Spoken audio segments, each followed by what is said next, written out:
খবর শুনছেন দুর্গাপুর সংবাদ চ্যানেল থেকে। আজ শনিবার 14 তারিখ জানাবো আজকের বাছাই করা গুরুত্বপূর্ণ 10টি তাজা খবর। শুরুতেই হেডলাইন।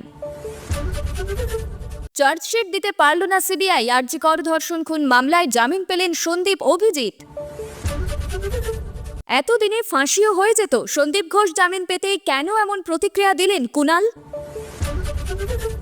সন্দীপ ঘোষের জামিন, এদিকে ধর্ষণ খুনে মূল চক্রের ফাঁসির সাজা শোনালো আদালত। বাংলাদেশের জন্য লরিতে ঠাসা মাল, নদিয়ায় থামল পুলিশ, বস্তা খুলতেই চোখ কপালে। ইতি ধর্ষক আজিদা, বাংলাদেশ কি সাংঘাতিক, বাড়ির দরজা খুলেই চমকে গেলেন মহিলা। হঠাৎ গুলির শব্দ, হিলি সীমান্তে লুটিয়ে পড়লেন বিএসএফ জওয়ান। জয়নগর ও জঙ্গিপুর কাণ্ডে দ্রুত বিচার পদ্ধতি নিয়ে অনুসন্ধানে অন্য রাজ্যের পুলিশ। থানায় ডেকে মহিলার শ্লীলতাহানি, মারধর, খোদ আইসিকে তলব করল বারাসাত আদালত। ছেলে জয়ীশ জঙ্গি, এনআইএর অভিযোগ মানতে নারাজ আরামবাগের চুপচাপ সাবিরের পরিবার। প্রিয় দর্শক, আজকের খবরগুলি অনেক গুরুত্বপূর্ণ। আজকের খবরগুলি সম্পূর্ণ শুনবেন। আসছি বিস্তারিত খবরে। আরজি করের তরুণী চিকিৎসক ধর্ষণ ও খুন মামলায় জামিন সন্দীপ ঘোষ এবং টালা থানার প্রাক্তন ওসি অভিজিৎ মণ্ডলে। শিয়ালদহ আদালতে জামিন পেলেন দুজনে। 2000 টাকার ব্যক্তিগত বন্ডে জামিন দেওয়া হয় তাঁদের। 90 দিন পরেও সিবিআই চার্জশিট জমা দিতে না পারায় জামিন পেলেন সন্দীপ ও অভিজিৎ। চলতি বছরের গত 8ই আগস্ট নাইট শিফট ছিল তরুণী চিকিৎসকের। পরদিন আরজি কর মেডিকেল কলেজ ও হাসপাতালের সেমিনার হল থেকে তাঁর দেহ উদ্ধার হয়। অভিযোগ, ধর্ষণ করে খুন করা হয়েছে তাকে। এই ঘটনায় প্রথমে তদন্তে নামে কলকাতা পুলিশ। সঞ্জয় রায় নামে এক সিভিক ভলান্টিয়ারকে গ্রেপ্তার করে পুলিশ। এরপর ধর্ষণ ও খুনের মামলার জল গড়ায় কলকাতা হাইকোর্টে। সিবিআই ঘটনার তদন্তভার পায়। তদন্তে নামার পর একাধিকবার সন্দীপ ঘোষকে জেরা করে কেন্দ্রীয় তদন্তকারী সংস্থা। এরপর আরজি কর মেডিকেল কলেজ ও হাসপাতালের প্রাক্তন অধ্যক্ষ সন্দীপ ঘোষকে গ্রেপ্তার করা হয়। আরজি করের তরুণী চিকিৎসক ধর্ষণ, খুন এবং আর্থিক দুর্নীতি সংক্রান্ত জোড়া মামলায় নাম জড়ায় তাঁর।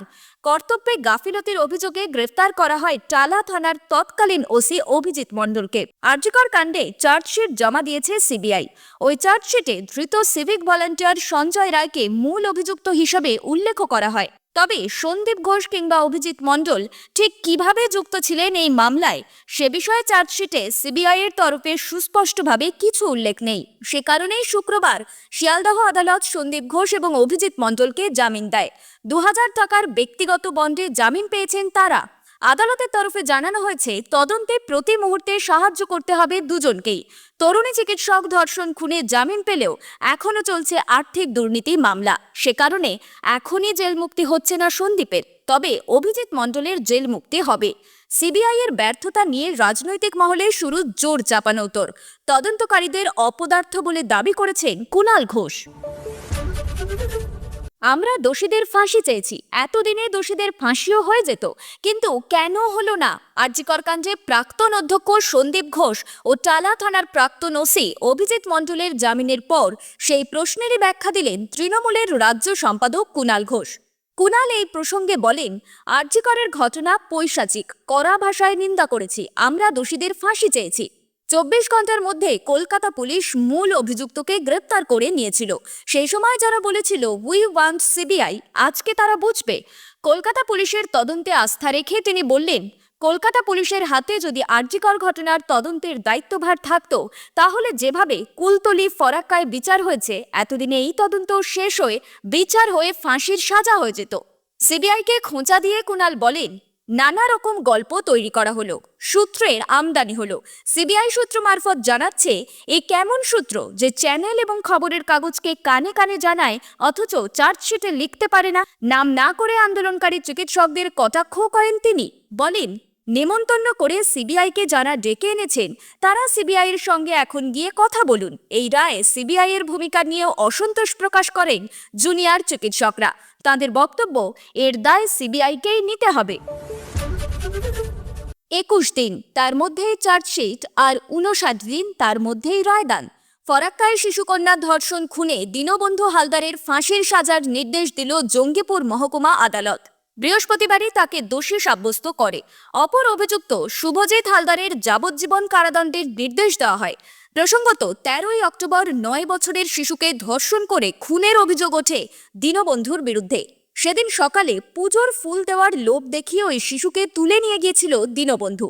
তারপর তাকে ধর্ষণ করে খুন করে।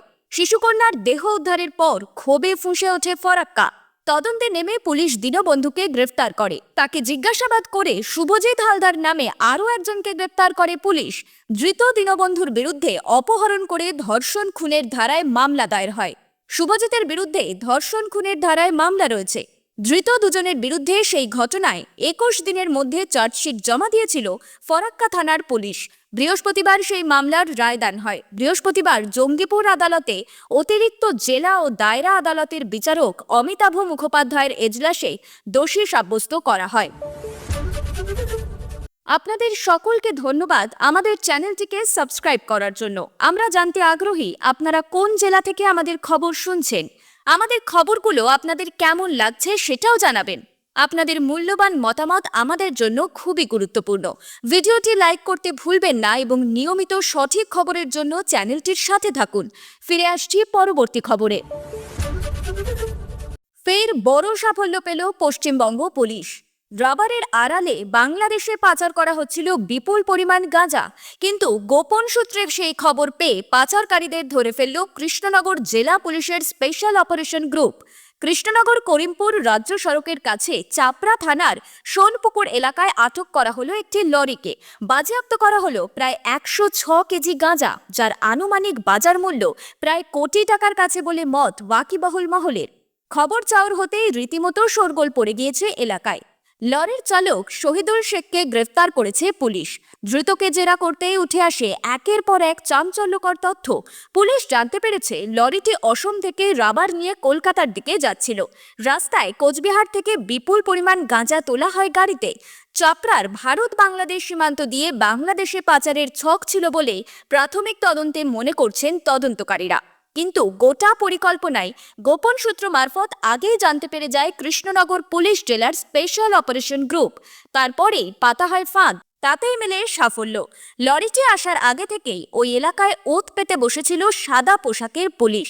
লরি সেখানে পৌঁছতেই পুলিশ গাড়িটিকে আটক করে। তল্লাশি শুরু হতেই চোখ কপালে উঠে যায় তদন্তকারীদের। উদ্ধার হয় বিপুল পরিমাণ গাঁজা। বাংলাদেশের অশান্তির আবহে আতঙ্ক ছড়ালো বাংলায়। বাড়ির সামনে মিলল হুমকি চিঠি। উত্তর 24 পরগনা জেলার হাবড়া থানার অন্তর্গত হাবড়া আকরমপুর এলাকার ঘটনা। স্থানীয় সূত্রে জানা গিয়েছে, এলাকার একটি বাড়ির দরজায় কেউ বা কারা একটি চিঠি সেঁটে দিয়ে যায়। তাতে লেখা, সাবধান, আমরা হলাম ধর্ষক। অশ্লীল ভাষায় ওই চিঠি লিখে দরজায় আঠা দিয়ে লাগিয়ে দেওয়া হয়েছে, আর সামনে পড়ে আছে মদের বোতল। চিঠির শেষের দিকে লেখা, ইতি ধর্ষক আজিদা বাংলাদেশ। ওই বাড়ির সদস্যা এক মহিলা জানান, বাইরের দিকে দরজায় একটা চিঠি লিখে দিয়ে গিয়েছে কেউ বা কারা, খালি মদের বোতল পড়ে আছে দরজার সামনে। চিঠিতে হুমকি দিয়ে বলা হয়েছে তারা 15 জন আছে, এক সপ্তাহের মধ্যে 15 জন মিলে ধর্ষণ করবে বলে হুমকি দেওয়া হয়েছে। তিনি আতঙ্কে থানার দ্বারস্থ হয়েছেন। এ বিষয়ে মহিলার ছেলে জানিয়েছেন, কাজ থেকে বাড়ি ফিরে তিনি জানতে পারেন তাদের বাড়িতে একটি হুমকি চিঠি দিয়ে গিয়েছে কেউ বা কারা, সঙ্গে একটি মদের বোতলও দিয়ে গিয়েছে। চিঠিতে অশ্লীল ভাষায় বাজে বাজে কথা লেখা ছিল বলেও দাবি করেছেন। যুবক বলেন, প্রচণ্ড আতঙ্কের মধ্যে আছি। বাংলাদেশ নিয়ে যেভাবে অনেক কথা শুনছি, সেখানে দাঁড়িয়ে ধর্ষক আজিদার চিঠি কেন এলো বুঝতে পারছি না। পুলিশ পুরো বিষয়টি খতিয়ে দেখছে। শুক্রবার সকাল প্রায় 11টা। সীমান্তে তখন ব্যাটালিয়ন চেঞ্জ হচ্ছে, অর্থাৎ বিএসএফ এর একটি ব্যাটালিয়নের পরিবর্তে নতুন ব্যাটালিয়ন নামছে। তারই মধ্যে হঠাৎ শোনা গেল গুলির শব্দ। আতঙ্কে কেঁপে ওঠেন সবাই, ছুটে যান জওয়ানরা। ততক্ষণে লুটিয়ে পড়েছেন বিএসএফ জওয়ান, রক্তে ভেসে যাচ্ছে তার শরীর। কয়েকদিন আগেই হিলিতে কাজে যোগ দিয়েছিলেন তিনি। সঙ্গে সঙ্গে তাকে বালুরঘাট জেলা হাসপাতালে নিয়ে যাওয়া হয়।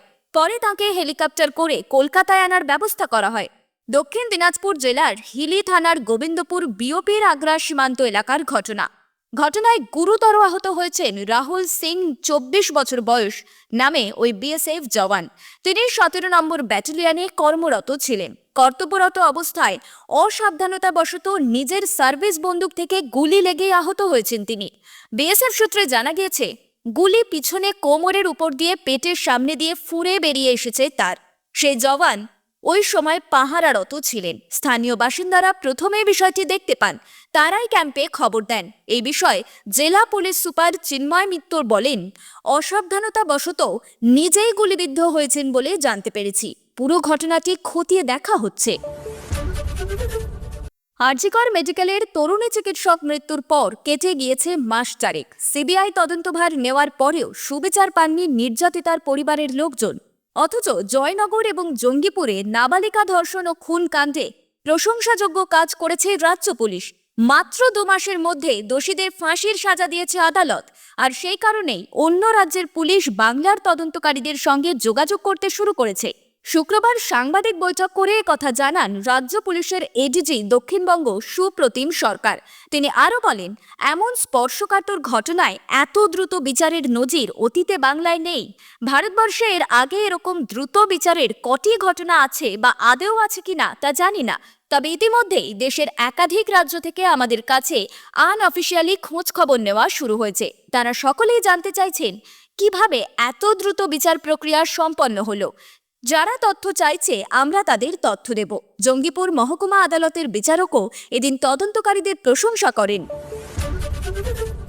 আমডাঙ্গায় বেআইনি গ্যাস গোডাউনে পরপর বিস্ফোরণের পর থানার আইসির বিরুদ্ধে অবৈধ কারবারে মদত দেওয়ার অভিযোগ তুলেছিলেন স্থানীয় তৃণমূল বিধায়ক। তার মন্তব্য ছিল, আইসির মতো দুর্নীতিপরায়ণ পুলিশ অফিসার তিনি আগে দেখেননি।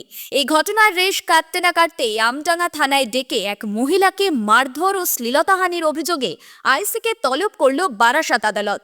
আগামী বছরের 5ই ফেব্রুয়ারি অভিযুক্ত আইসিকে আদালতে হাজিরার নির্দেশ দেওয়া হয়েছে। পাশাপাশি এই ঘটনায় আদালতের তরফে বারাসাতের পুলিশ সুপারের কাছেও রিপোর্ট তলব করা হয়েছে। আদালত সূত্রে জানা গিয়েছে, গত সেপ্টেম্বর মাসের শুরুতে আমডাঙ্গার কুড়িগাছি গ্রামে এলাকার দখলদারি সহ তোলাবাজির অভিযোগে শাসক দলের 2 গোষ্ঠীর সংঘর্ষে উত্তেজনা ছড়িয়েছিল। ঘটনায় পুলিশ কয়েকজনকে গ্রেপ্তারও করেছিল। ধৃতদের মধ্যে একজনের মাকে ডেকে পাঠানো হয় থানায়। অভিযোগ, থানায় ডেকে ওই মহিলাকে বিবস্ত্র করে মারধর করেন আইসি সহ কয়েকজন পুলিশ কর্মী। আক্রান্তকে আমডাঙ্গা গ্রামীণ হাসপাতালে ভর্তি করানো হয়। পরে তার চিকিৎসা হয় বারাসাত মেডিকেল কলেজ হাসপাতালে। এই ঘটনার পরই আক্রান্ত মহিলা পুলিশ সুপার ও জেলা শাসকের কাছে লিখিত অভিযোগ জানিয়েছিলেন আইসির বিরুদ্ধে, কিন্তু সুরাহা না হওয়ায় শেষে বারাসাত আদালতে তিনি অভিযোগ জানান। বৃহস্পতিবার সেই আবেদন গৃহীত হয়েছে বলে আদালত সূত্রে জানা গিয়েছে। এই প্রসঙ্গে অভিযোগকারীর আইনজীবী মহিদুল ইসলাম বলেন, আমডাঙ্গার আইসির বিরুদ্ধে মূলত মক্কেলকে বিবস্ত্র করে মারধরের অভিযোগ দায়ের করা হয়েছে। এছাড়াও মক্কেলের ছেলে সহ এলাকার কয়েকজনকে মিথ্যে মামলায় ফাঁসানোরও অভিযোগ রয়েছে। আদালতে বিচারাধীন বিষয়, তাই এ নিয়ে বারাসাত পুলিশ জেলার কোনো আধিকারিকই মন্তব্য করতে চাননি। প্রতিক্রিয়া মেলেনি আইসিরও। পড়াশোনায় ভালো, বিএড শেষ করে চাকরির খোঁজে ব্যস্ত ছেলে, এমনিতে চুপচাপ, মাঝে মধ্যে অ্যালুমিনিয়াম কারখানায় কাজ করত। সেই ছেলে কিনা জঙ্গি, তাও আবার কুখ্যাত জৈশি মোহাম্মদের সঙ্গে যুক্ত। শুক্রবার সকালে এনআইএ আরামবাগে অভিযান চালিয়ে জঙ্গি সন্দেহে ছেলেকে গ্রেফতারের ঘটনায় বিস্মিত সাবির উদ্দিনের পরিবার। বারবার সকলে বলছেন ছেলে নিরীহ, তাকে কেউ বা কারা ফাঁসিয়েছে। ঘটনার সূত্রপাত শুক্রবার সকালে আরামবাগের সানাপাড়া থেকে এক যুবককে জঙ্গি সন্দেহে পাকড়াও করে এনআইএ। তার নাম সাবির উদ্দিন। এনআইএর সন্দেহ পাকিস্তানি জঙ্গি সংগঠন জৈশি মোহাম্মদের সঙ্গে যুক্ত সে। তাকে কলকাতায় এনআইএ অফিসে নিয়ে যাওয়া হয়েছে। সাবির উদ্দিনের বাড়ি থেকে বেশ কিছু পরিমাণ টাকা, মোবাইল এবং ল্যাপটপ বাজেয়াপ্ত করা হয়েছে। সাবির উদ্দিনের সঙ্গে জঙ্গিদের যোগ রয়েছে, এই অভিযোগ কিছুতেই মানতে পারছে না পরিবার প্রতিবেশীরা। সাবির উদ্দিনের ঠাকুমা রিজিয়া খাতুন বলেছেন, ওরা অর্থাৎ এনআইএ বারবার বলছিল দরজা খুলে দিতে, ঢুকে সমস্ত ঘর তছনছ করতে শুরু করে। আমরা বললাম যে অসুস্থ, এত ঝামেলা নিতে পারবো না, হার্ট অ্যাটাক হয়ে যাবে। কিছুতেই কিছু শুনলো না, বারবার সাবিরের খোঁজ করছিল। আমরা ওর সম্পর্কে সব তথ্য দিলাম। ছেলে চুপচাপ, পড়াশোনা করত নিজের মতন, ঘরেই থাকতো, শুধু নিজের পড়াশোনা চালানোর জন্য মাঝে মধ্যে কাজ করত বাইরে। কান্নাকাটি শুরু করেন তারা। এতক্ষণ খবর শুনছিলেন দুর্গাপুর সংবাদ চ্যানেল থেকে। খবর আজকের মতন এই পর্যন্তই। ধন্যবাদ।